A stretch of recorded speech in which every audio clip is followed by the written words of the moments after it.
Ismannaskap eller icemanship är konsten att åka skridskor på orekade och skiftande naturisar och kontinuerligt bedöma isens lämplighet för skridskoåkning. I den här filmen tänkte jag visa hur jag gör när jag bedömer okänd sötvattenkärnis som jag har framför mig. Som exempelvis när man står på land och ska kliva ut på isen. Eller när man på isen möter en isgräns. Min verktygslåda för isbedömning består av 5 olika verktyg. Ispik, skridsko, issåg, skjutmått och min egna kroppsvikt. Ispiken är det första och det viktigaste verktyget. Ispiken kan jag använda utan att behöva stiga ut på isen som jag har framför mig. Dessutom kan resultatet av ispikshugget tolkas på i princip samma sätt oberoende av istyp, exempelvis på stöpis eller saltvattenis. Ett hugg från ispiken ger mig en god uppfattning om isens bärighet. Det finns många olika sorters ispikar och olika personer hanterar dem på olika sätt. Det jag kommer att säga nu gäller mig med min egen ispik.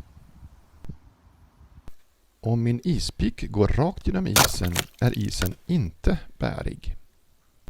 Om jag med ett hugg inte går rakt genom isen men kommer ner till vattnet, då är isen bärig eller knappt bärig. Om jag inte kommer ner till vattnet med ett hugg så är isen bärig med marginal. Jag kontrollerar också ifall vatten väller upp från ispikshålet. Om det gör det så är isen knappt bärig.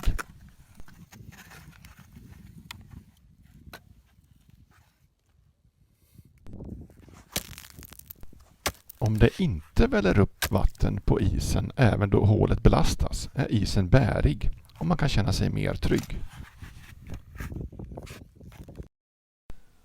Sammanfattningsvis så kan jag alltså med ett hugg från ispiken och kontroll ifall det väller upp vatten på isen eller inte grovt avgöra isens bärighet.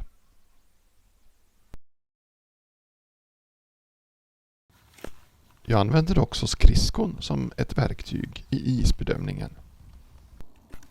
Genom att stampa med skridskon i isen så hörs en ton som ger information om isens tjocklek. Ju mörkare tonen är, desto tjockare är isen. Detta blir tydligt om vi lyssnar på en sekvens av stampningar i olika istjocklekar.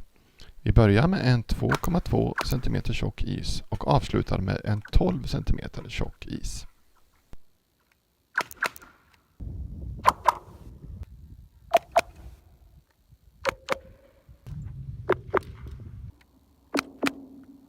Oftast är det inte tonen i sig, men en tonförändring som är mest intressant.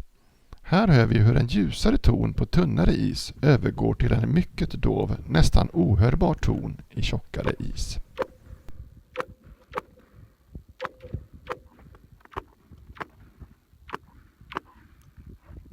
När jag stampar i isen kontrollerar jag också om det bildas ett sprickmönster under skridskon. I tjockare is bildas inget sprickmönster, men på knappt bärig is så blir det ett stjärnformat sprickmönster. Vid mycket knappt bärig eller ej bärig is bildas även cirkelsprickor. Detta är ett starkt varningstecken. Ibland sågar jag upp ett isprov med en issåg. Jag gör 2 hål med ispiken och sågar därefter ut ett trekantigt isprov.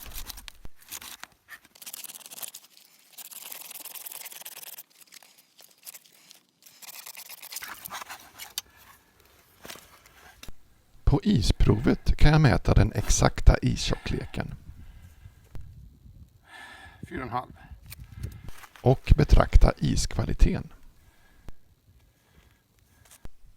Speciellt intressant är det att på stöpisar veta hur mycket kärnis det är under stöpisen. Då har vi kommit fram till skjutmåttet. Att på ny sötvattenkärnis mäta isens tjocklek med skjutmåttet ger bra information om isens bärighet.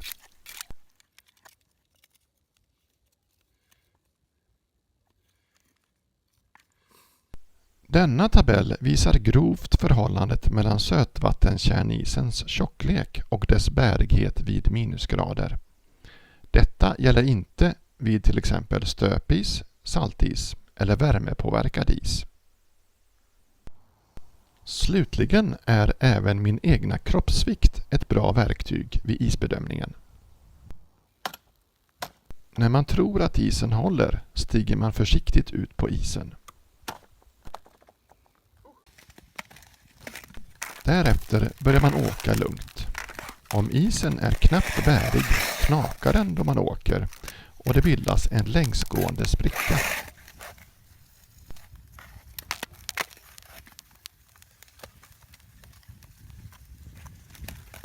Bildas dessutom tvärgående sprickor i ett så kallat fiskbensmönster, ja då ligger man mycket nära gränsen för isens bärighet.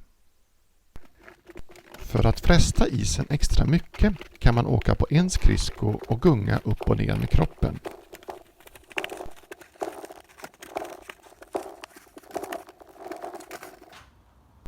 Den här plankan kan jag precis gunga ner till asfalten.